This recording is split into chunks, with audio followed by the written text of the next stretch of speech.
I'm not even kidding, but you'd seriously wish you never found out about all these torture techniques that I'm going to talk about today.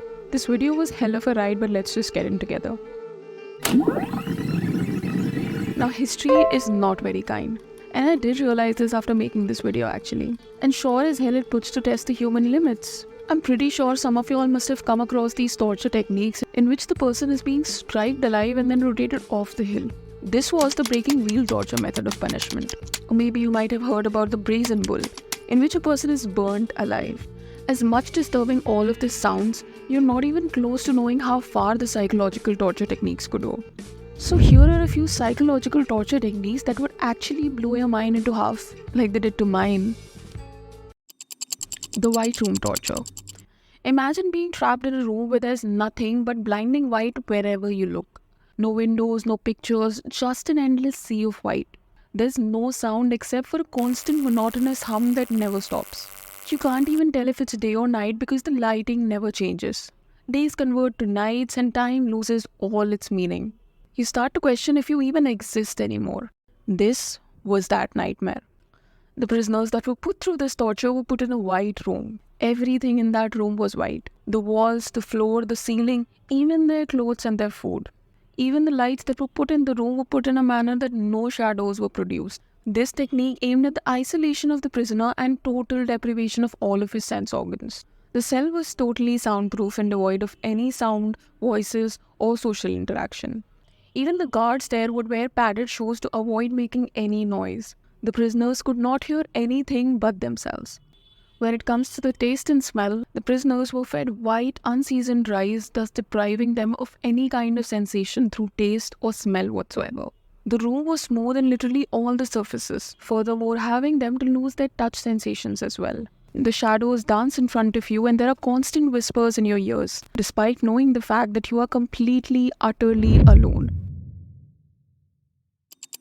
Water torture. Now imagine this. You're in a dimly lit room and your senses are heightened by the anticipation of what's to come. All you can hear is the water droplets echoing in the silence.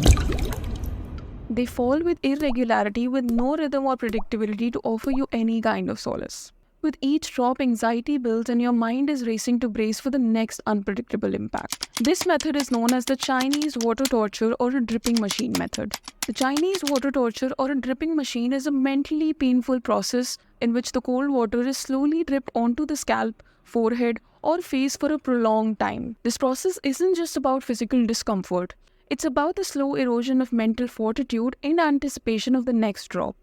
This form of torture was first described by Lorenzo Simone Cova, a Chinese-Italian psychologist in the 16th century. The technique causes a great deal of psychological harm to its victims, causing mental damage in the victim that is proportional to the intensity of the exposure. In addition to the victims experiencing mental deterioration, a common side effect when undergoing Chinese water torture is psychosis. During this psychosis episode, the victims even tend to experience delusions and hallucinations, furthermore causing a loss in touch with reality. An Australian artist, Lottie Consalvo, performed the Chinese water torture for an art project, and she explained this project is something more physical than anything in life. Last but not the least, we have sensory deprivation. Imagine yourself in a serene space, surrounded by the silence that seems to envelop you like a soft blanket. This is the essence of sensory deprivation, a practice where we intentionally dial down or eliminate the usual sensory inputs that bombard our mind every day. It's like pressing the pause button on the outside world to focus inward. To a lot of you, this might feel okay, therapeutic actually. But you'll learn how there's not much gap between comfort and discomfort. Now imagine being confined in a small, dimly lit cell devoid of any sound or sight. The air feels heavy, pressing in on you, and every moment seems to stretch on you endlessly. This is the reality of sensory deprivation when used as a punishment. As human beings, we crave connection with others, our environment, and the world around us. Sensory deprivation strips away these connections, leaving individuals isolated and alone with their thoughts. It's a punishment that goes beyond physical discomfort. It's a deeply psychological experience that can profoundly affect a person's mental well-being. This punishment takes place in a lot of forms, and one such is the flotation tank. Imagine being confined in a cold metal tank submerged in barely tolerable water, and your body is weightlessly suspended. The tank is sealed shut, plunging you into darkness, and the only sensation you can feel is the sting of salt water against your skin. This is the bleak reality of sensory deprivation when used as a punishment.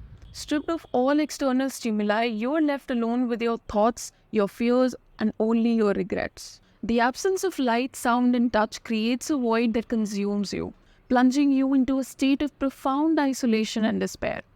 The psychological impact of sensory deprivation as punishment is devastating, stripping away not only your sense of physical freedom but also the sense of dignity and humanity. It serves as a stark reminder of the profound toll that isolation and deprivation can take on human psyche, highlighting the importance of compassion and empathy in our treatment of others, even in the most challenging circumstances.